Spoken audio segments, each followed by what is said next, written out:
hello everyone, and welcome to this small business event. Today we're going to be exploring an interesting topic. I'm excited to be speaking with our panel here today about turning a community strategy into business success. What does that really mean for a small business owner?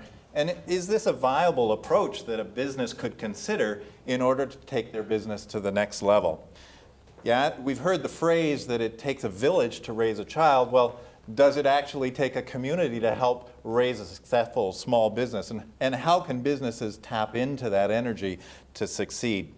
Today, we're going to think about building a community strategy for an individual business. And so it's great to have this panel around me, each of who bring their own perspectives to that subject and can talk to how they've used their communities and how they've built on their position within a community to succeed in business.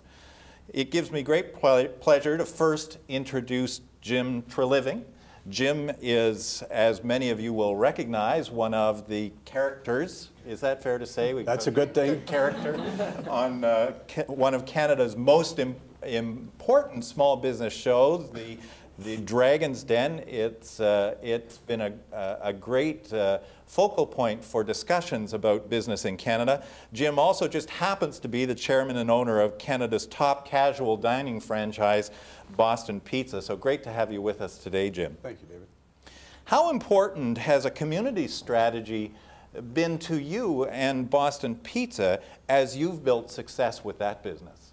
Well, I think as you were saying earlier that we are a community business, and one of the things we've had to do right from start, we didn't have any television time, we couldn't even afford radio, never mind television. So we got involved in the business side of it within the community. And I know when I opened my first store in Penticton, that the first things I got involved with were the Chamber of Commerce. I went down and see them. I went down to see every motel that was in town, and I hand-delivered stuff to the community. I also got involved with the Kiwanis and every community that, not just as a token, but as they became my customers. And I think that we've taken that from the hockey side to the football side to the schools, and we've instilled that with all our franchisees, because remember, we're a franchise company. So we got independent businessmen and women in every city and every town in Canada, right from one coast to the other. So we built it on that basis. And I've often said that one of the greatest things that we've done in this business more than anything is that 80% is from our name, but 20% is from the community. Now it's reversed. It used to be the other way around. 80% was the actual franchisee working in the place, and 20% was our name. So I think it's so important that we get involved with the community. And what we've done now is got involved with not just the community itself, but as the give back. We've given back now over $12 million to the communities across Canada through our foundation, and that's really important to us. One of the latest ones we did in Toronto here, where we had a street hockey with Princess Margaret, and we had it out on the street on Saturday this past week, and it's just amazing what you can do when you get involved with the community, because those are our customers. They're our day-to-day customers.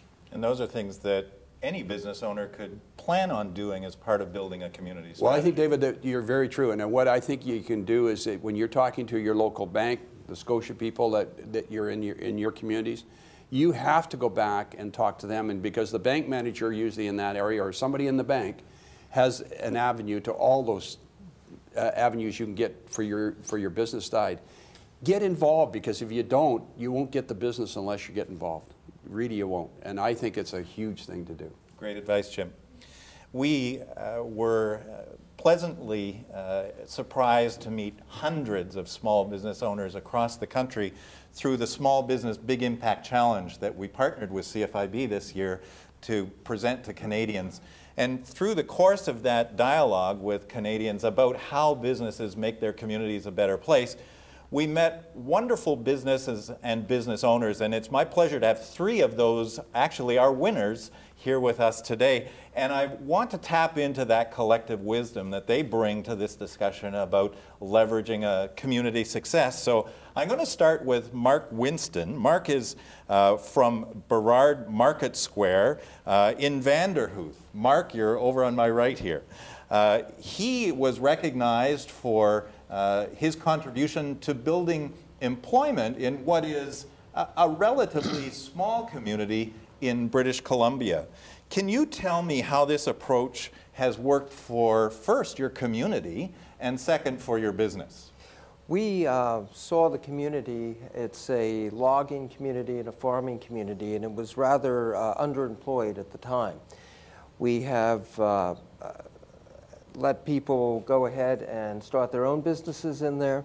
We've gone ahead and increased commerce in the town. We're trying to change the paradigm of the public policy makers to be more accepted of progressive projects like this, Dave. And that has earned you a place of distinction, I think, in Vanderhoof. Yes, yes it has. Other towns close to us are starting to contact us. We see where we can absolutely duplicate this algorithm in other towns and help them with the underemployment that they have as well. So you have smaller enterprises that take up residence in your facility, and how do you support them? We support them. It's more or less an incubator. We come in there and we help them with business plans. We help them with going forward with basic sales techniques, cash flow analysis. We support them in every way that we can, and how to address people when they come into the business themselves, not to turn your backs on them and so forth. All the basics we hit, and we continue to do that right up to their expansion, and when they leave, to get larger space. So it's created both employment for the community, and for you it's been a strong business proposition also. It has. We are a non-profit society, and we have absolutely identified the fact that this needs to be done in other areas. Wonderful. Great example that can be duplicated in various communities across the country. Indeed. I'm going to turn now to Peter Hawkins. Peter is with Mellow Logistics, one of the owners of that business, and they were recognized in the Big Impact Challenge for community leadership. Now, an interesting question arises when you talk about community, and particularly with respect to Mellow Logistics, because for you, community is in fact very much global. It's not the business just around the corner, it's right around the world. Can you tell me how leadership has helped you to make a difference in what Mellow has built as a business? Sure. It's a funny thing because for us, we're a shipping company, and the fact that we are a community leader is actually an accident, or at least happened accidentally. We started looking for the right kind of employee. Because we dealt with so many different countries, we needed multiple languages. Finding the candidate with the right collection of languages actually caused us to be much more interested in new immigrants coming to Canada. And that kind of individual, a new immigrant trying to make their name for themselves here, ended up being an ideal candidate for us. And in fact, I am the only Canadian-born person in our company. We realized that community is actually our office. We have people from diverse backgrounds. We all work together. We do have our problems. And we are leaders because we do work by example. So actually, we're not a democratic company. We're autocratic leaders. And, but our business is actually dealing with other countries and developing business with other countries. And so what we discovered as we built our relationships with our partners around the world is that when we were in this competition, for instance, we got wonderful feedback from partners around the world, and we realized that our encouragement and participation with new immigrants coming here, our sponsorship of activities both locally and internationally, we got it back many-fold from our partners who were writing back to us about what great contributions we'd made. And our contributions were small. Our contributions were $100 here, an hour of time there. But Jim, when you talked about participating locally or participating wherever you can in something outside, it came back to us 1,000 times. Exactly.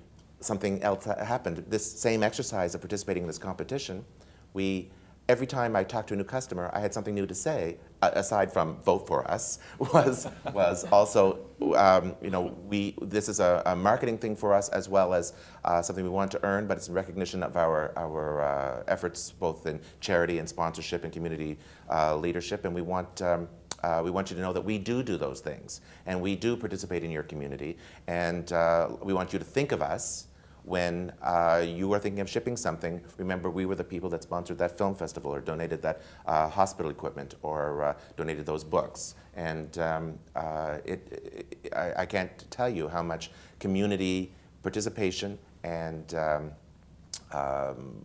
just sharing our message has helped come back in a true business sense. So that leadership, which I sense is very aligned with personal values, is also very important to a dimension of your business that has really underpinned your success, and that is building visibility beyond your own local community. Everyone is 100% surprised when they come to our office and find there's only 10 people there. I mean, we punch above our weight. We have a high profile in our industry. People think of FedEx and then they think of us. And it's because of our participation in things like that. That's great. We're going to be talking to Google later. I'm sure they can give us a few words of advice of how to look bigger. Google's a close third. It's also a great pleasure to have Ryan Thiessen with us here today. Ryan and his wife Amanda run Creekshore Farms in St. Catharines. Great to have you with us, Ryan. Thank you. They were big impact winners in terms of innovative products and services, and in their farm in St. Catharines, they've been able to take a community approach to farming, which has really contributed to achieving success and helping them meet their goals. Ryan, tell us a little bit about how you've done that. Well, our main business platform is to offer what are called community-supported agriculture shares, as Amanda described in the video, where people purchase a share of the crop at the beginning of the season for a share in the box throughout the season. And so community-supported agriculture is principally the community supporting agriculture. They accept the risk along with us or the reward. But we thought agriculture should also be community supporting. For people who are on fixed incomes, food is often a big issue. And with food prices going up, as we hear on the radio so often, it's something a lot of people can't afford, especially, you know, very high quality organic and naturally raised food that you would find from a farm like ours. So what we thought was to do was to take that and give back a percentage of our first quality product to our local food bank, which is called Community Care. And that's how we as a farm give back to the community. It also gives our CSA share members something to look forward to say that, you know, we are part of this farm that, you know, not only they're giving back, but we're giving back to through them. That's a great reciprocal sort of relationship that you enjoy. Well, I want to congratulate our 3 Big Impact winners this year. They do truly represent thousands of businesses right across the country, and so I know you carry a great weight on your shoulders as you take that representative role, but congratulations on your win. I think we should all give them a round of applause.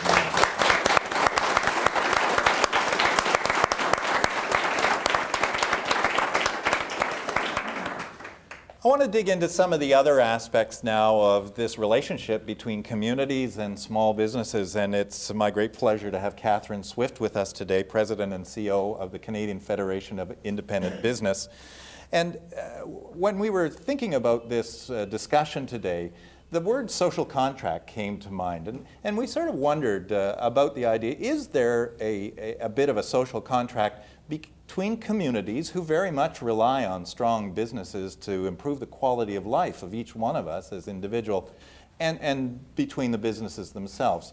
How does that fall on your ears, and are there any particular pieces of what the community does to support businesses that are particularly important? I think it's very much a symbiotic relationship.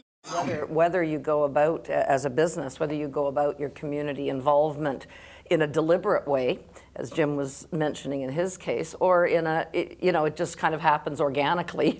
Maybe I should talk to a farmer about that. It absolutely does happen, and I think there's a lot of reasons for it. I've over my time at CFIB, I've done a lot of research on entrepreneurs and entrepreneurship, and it's very interesting how consistently in all the literature, when you look at what motivates entrepreneurs, money is usually about 5th or 6th or 7th on the list. Number 1 is usually to have that independence. They're an independent bunch, not surprisingly. But very high up in the priorities list is making a difference beyond even just creating jobs, important as that is, or putting food on your own family's table. And I think when we look at the community connections with the small business owners and medium-sized business owners that are there, that is what we're seeing. That's that making a difference. It doesn't have to be in a small community, as we've spoken about. It could be globally. It could be all kinds of different communities. So I think that's very important. We did a research report recently, which I think also speaks to this connection that is so profound, really. And we looked at the last recession a couple of years back, hopefully not anytime soon again, but we looked at the labor market statistics, and we asked our members, small, medium-sized firms across Canada, what were their coping strategies in the recession. Well, they will do everything but let their employees go. That is absolutely the last resort. They cut their own compensation. They'll work longer hours. They'll try to be more creative with the markets they're pursuing. And I think people know when we look at public opinion polls too. And David, you're certainly privy to a lot of these over the years. You look at the most respected group in society. It is always small businesses / farmers, and really farmers are another type of small business. So, Canadians well recognize for all of these reasons the super important role that constituency plays, keeping employees in tough times when typically large corporations are downsizing significantly.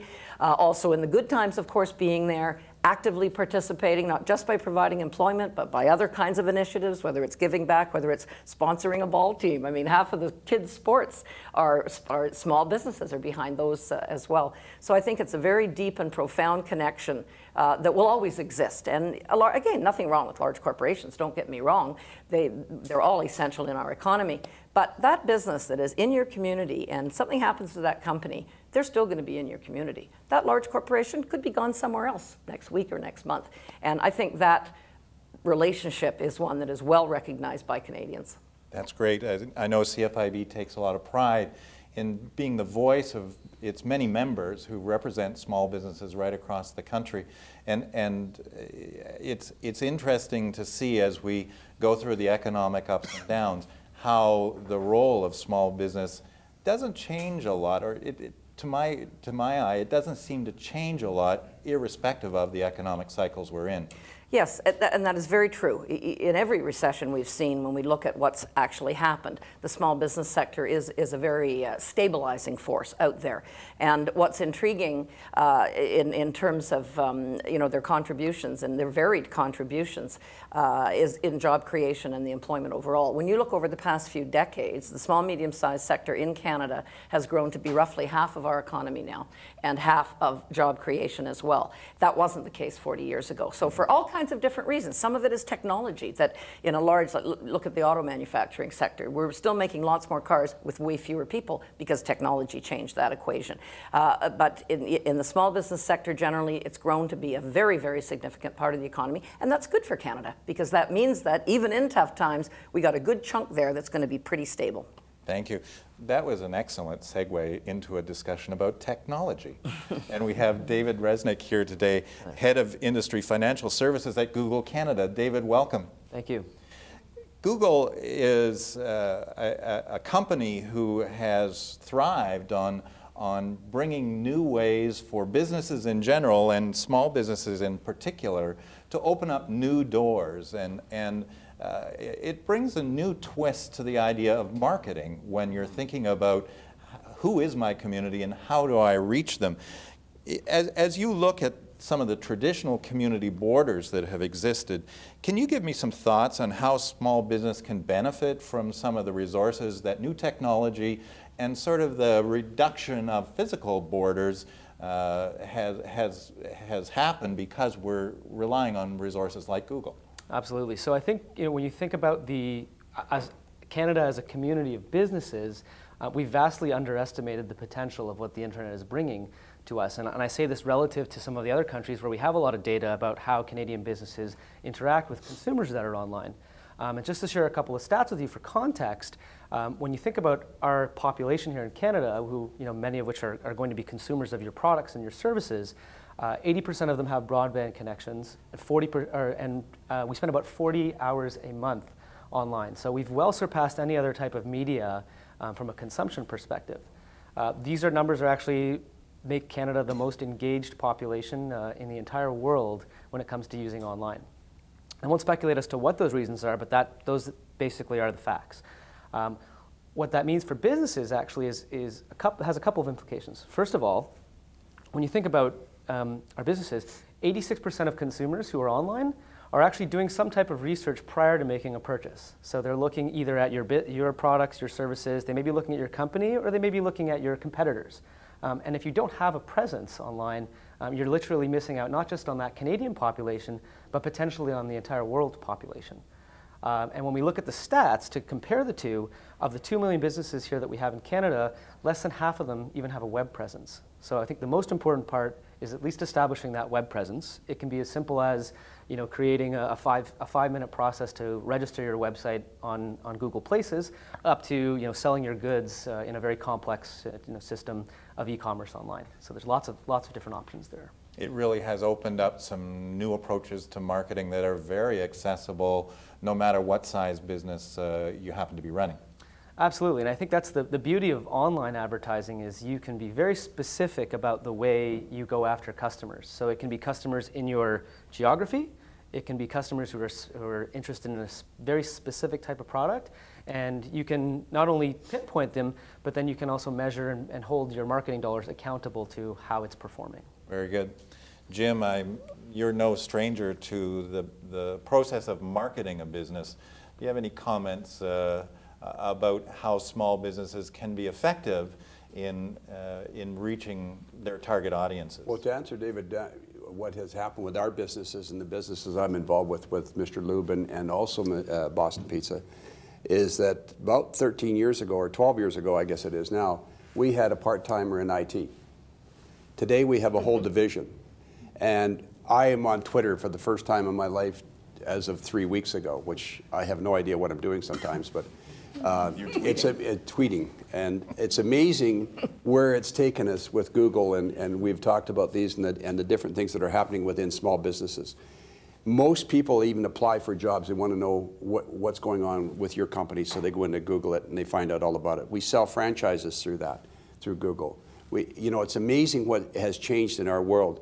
And we got a whole division now that all they do is work on the internet. I think you're going to see in the next few years that television, and we're starting to see this, and I shouldn't say this because of the television side, but we're going to see revenues dropping there because people can go on and do everything on the internet and it's instant. It's like right now, and that's what you need. And I think independent businesses, as we see them across, and we are a collection of 400 independent businesses when I look at all our franchises. So when we look at these things and we look at the internet and how much they play a part of it, the person that's coming to we hire, which is approximately 80 to 100 people working in every one of our stores across the country, all our young people are on that all the time. So they know what the company's all about. They know who we are, where our customer comes. Even for people making a decision tonight to go out for dinner, they'll Google what you've got on your menu, and you have to have your menu and your whole thing on there. So it's a huge piece of the community that is happening, and it's growing. And I think you'll see our television costs start to drop because we won't be doing as much television. We'll be doing it more on what you're talking about and the social media side. The social media side has just grown absolutely unbelievable in the last 6 months to a year. And people that aren't on it, including me, weren't on it for 2 or 3 months ago, until 2 or 3 months ago. I can't believe what's going on with that alone. So maybe it's a good time to tell them to buy shares in Google, because I think they're going to go through the roof.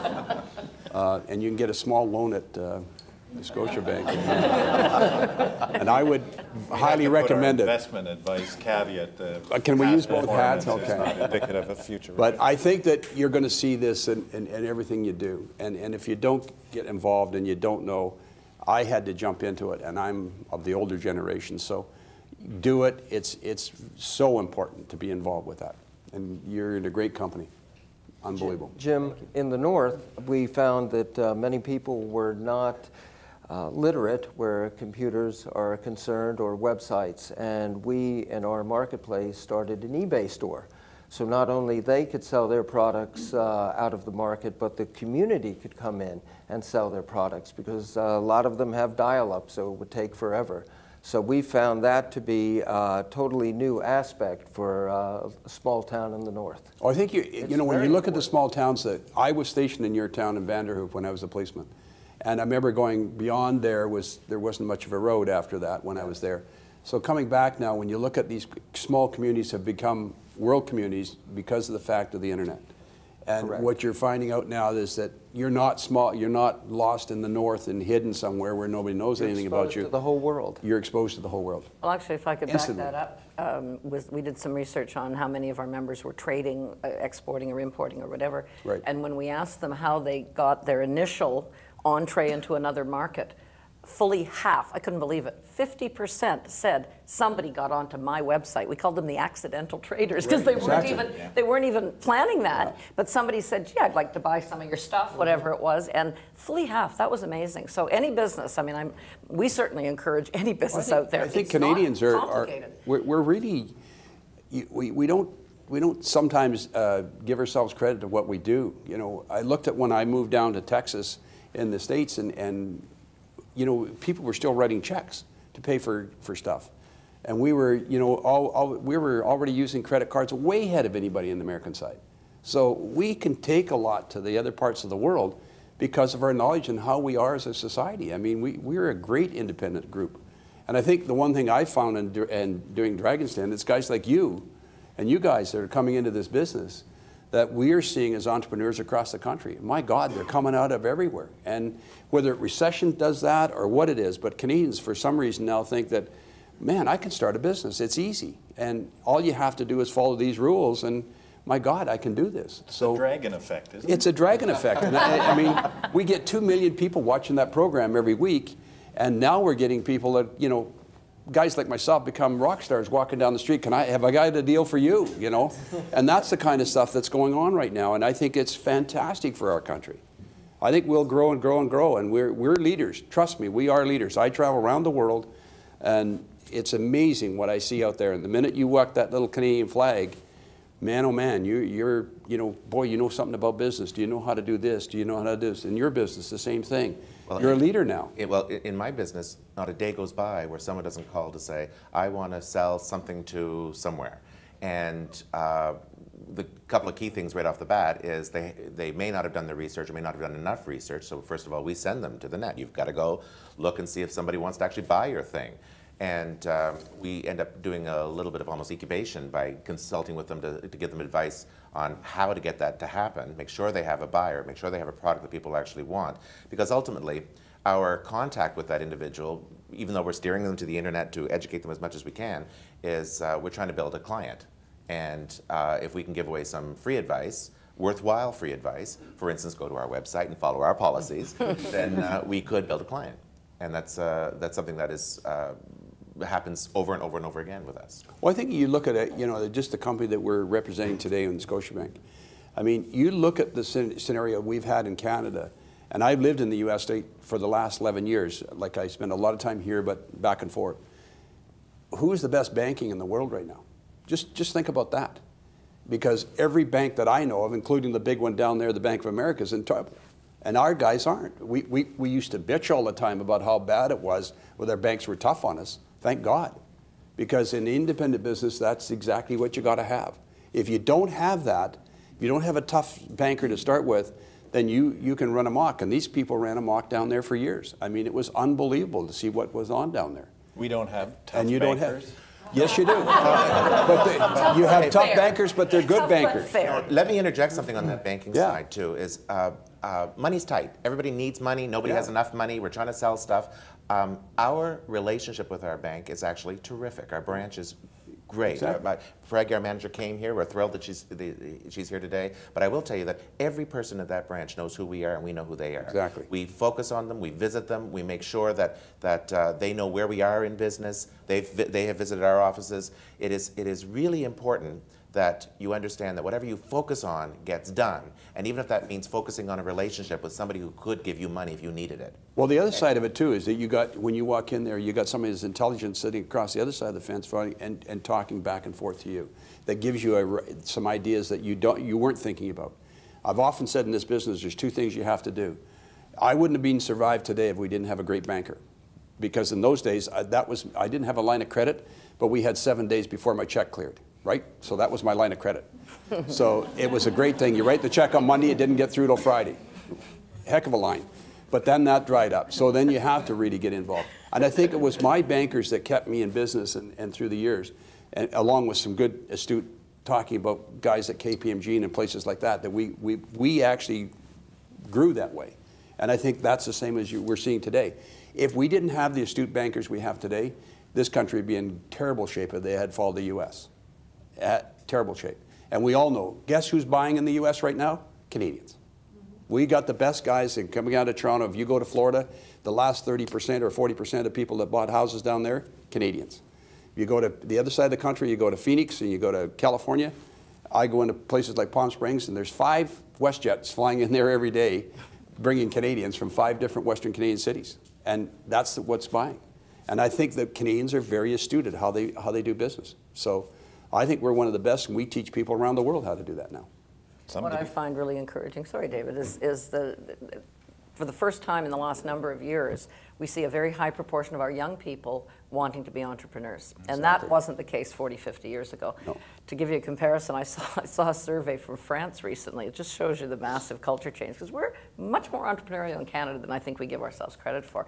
Well, they polled French young people, and 70% of them wanted to work for government. Really? That's depressing. I would be depressed if I saw that kind of number. But in Canada, much healthier statistic, about half of young people, whether they will or not is a whole different story, but they have an interest in starting their own business, and I think that's terrific. That's great.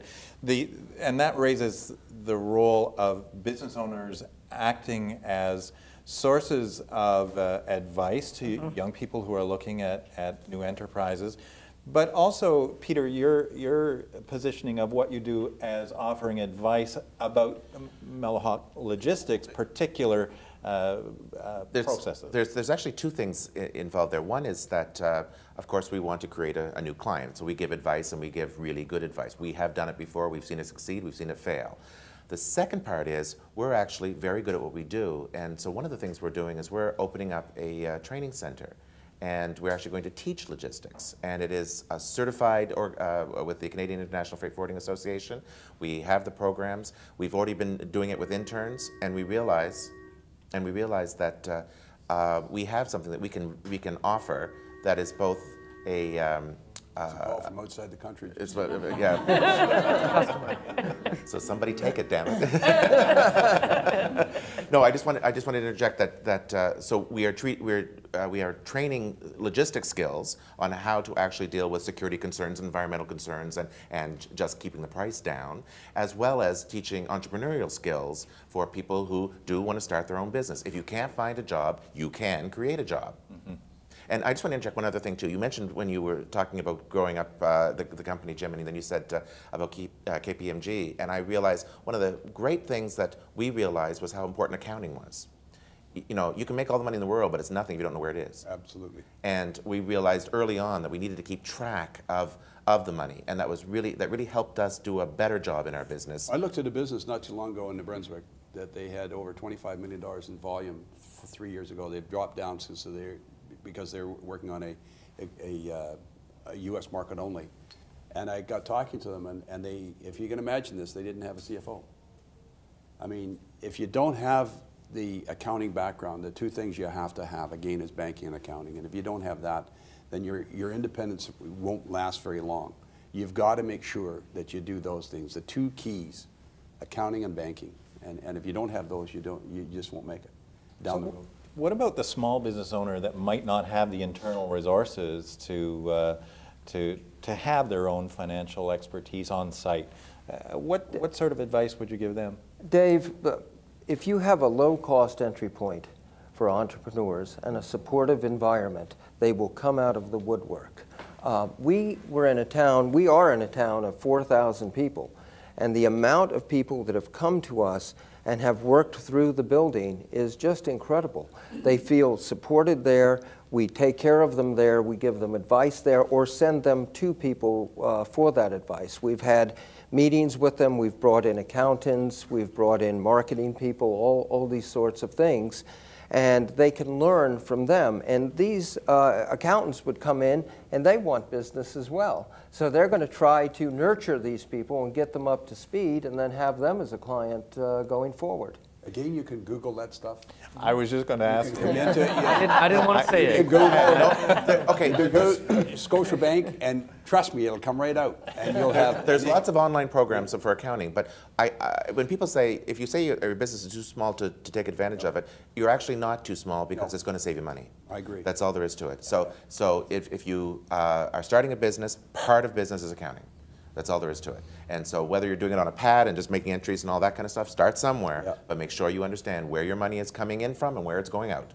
You bet. Something we recommend to any business of any size is to put a little bit of investment of time into getting an informal advisory board. And you will find usually people that are more seasoned business people and there's a number of groups out there that already do this as well, and I'm sure yours is a good example of that.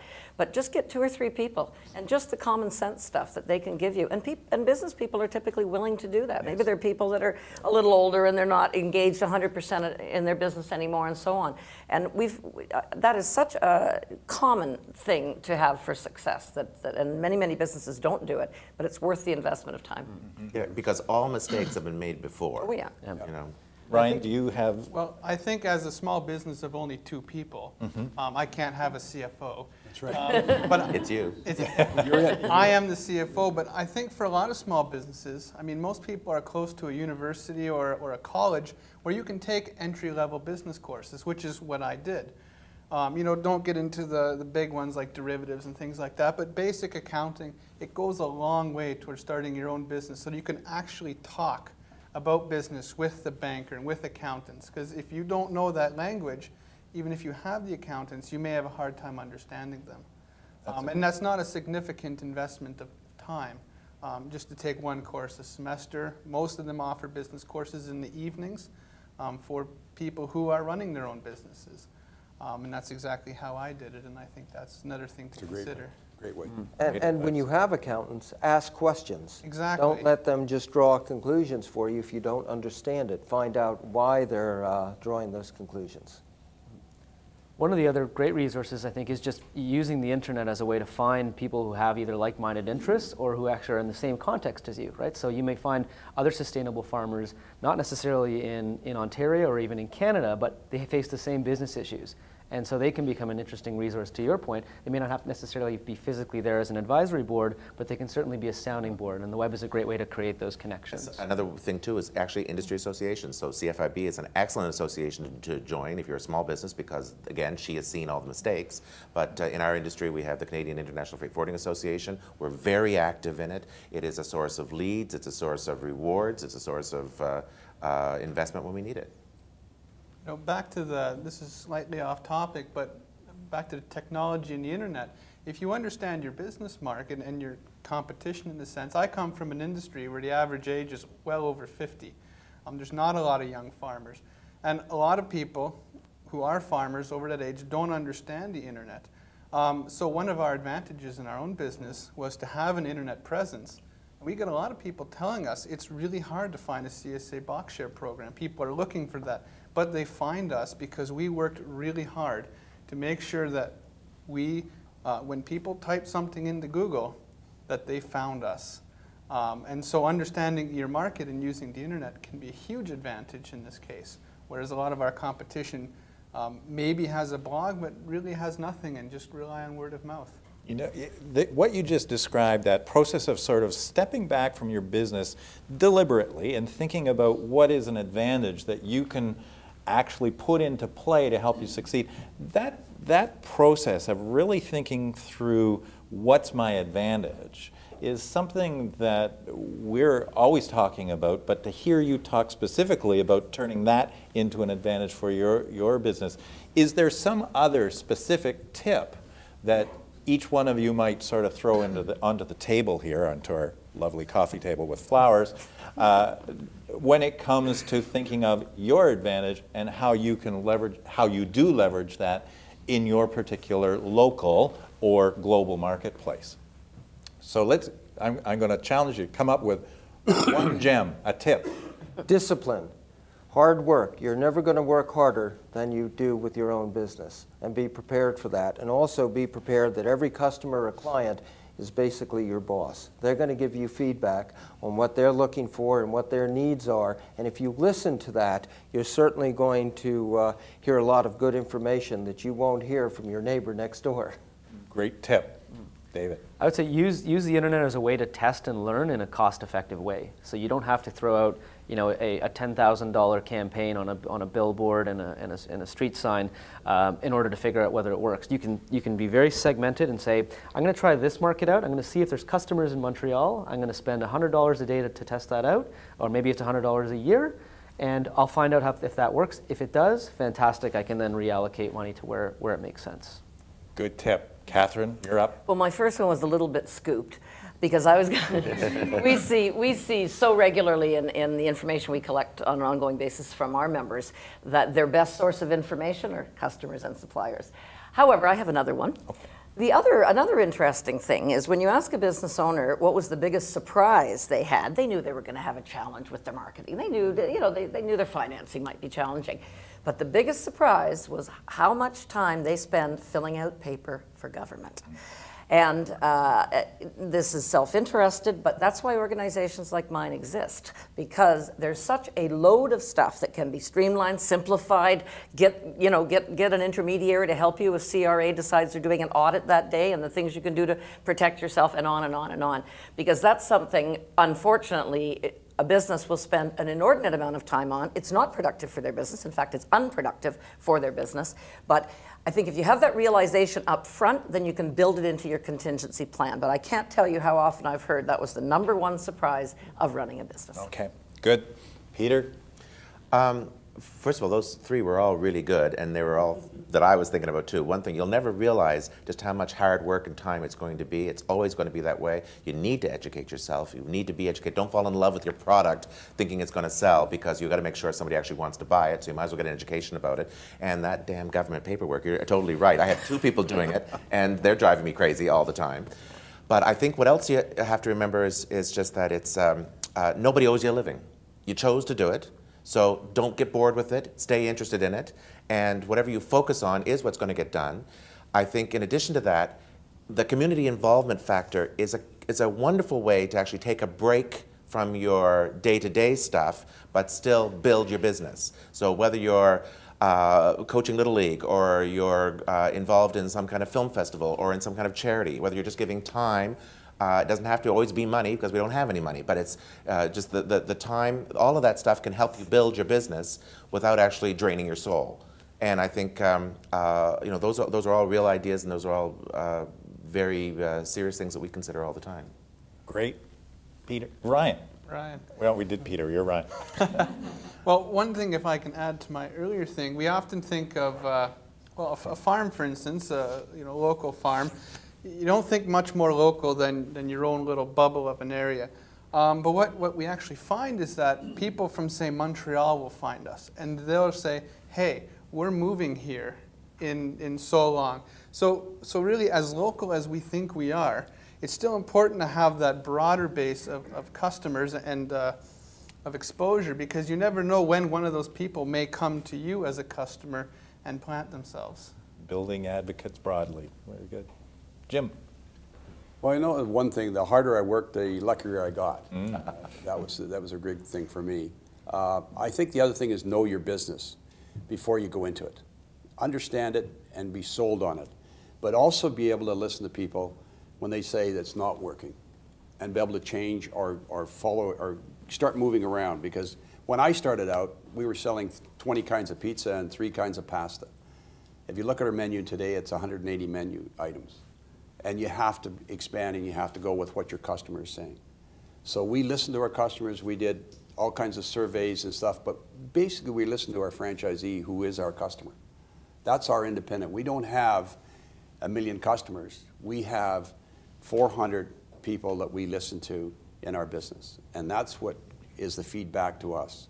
And we don't necessarily do everything they want, but we actually look at it and test it, and then we get back with the results. So I think if you let people know what you did and talk to them about it, and we become independent business advisors to our franchisees, and that's how we operate. Those are all great tips.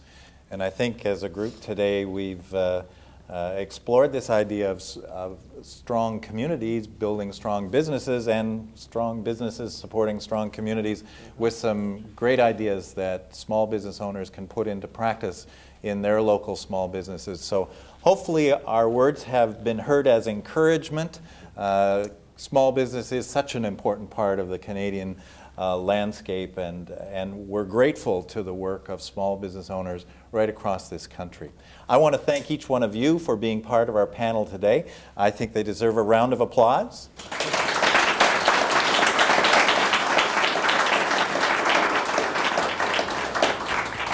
And we'd invite you to join us at getgrowingforbusiness.com for more information that can help you grow your business. Thank you. Thank you. Thank you. Thank you.